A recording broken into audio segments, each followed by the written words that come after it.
آخر نیدرلینڈز کی حکومت کے پاس وہ کون سی حکمت عملی ہے جو ہماری حکومتیں نہیں اپنا رہی؟ دنیا کا یہ ملک تقریباً نصف حصہ سطح سمندر سے نیچے ہونے کے باوجود سیلاب سے نمٹنے کی ایک مثال بن چکا ہے۔ 1990 کی دہائی کے شدید سیلاب کے بعد ڈچ حکومت نے صرف بند بنانے کے بجائے روم فار دا ریور منصوبہ شروع کیا، جس کے تحت دریاؤں کو مزید جگہ دی گئی، بعض پشتوں کو پیچھے کیا گیا اور ایسے علاقوں کو دوبارہ قدرتی سیلابی راستوں کے طور پر استعمال کیا گیا جہاں پانی پھیل سکتا تھا۔ مقصد یہ تھا کہ پانی کو زبردستی روکنے کے بجائے اسے محفوظ راستہ دیا جائے۔ دوسری طرف پاکستان میں 2022 کے سیلاب نے تقریباً $30 ارب کا معاشی نقصان کیا اور کروڑوں لوگوں کی جان متاثر ہوئی، کروڑوں لوگوں کی جانیں گئیں۔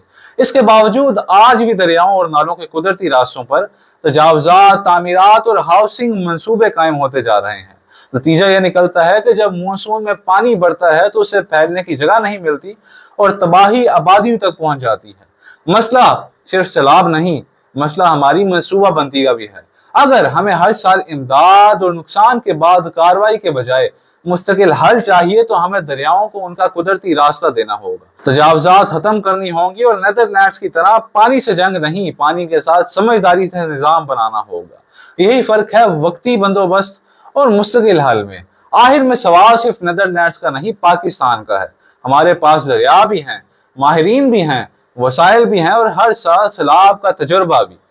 کمی ہے تو صرف مستقل اور سنجیدہ منصوبہ بندی کی۔ ہمیں ہر سال سیلاب آنے کے بعد امداد تقسیم کرنے اور نقصان گننے کے بجائے آج سے ایسے اقدامات کرنا ہوں گے کہ جن سے کل کا نقصان نہ ہو۔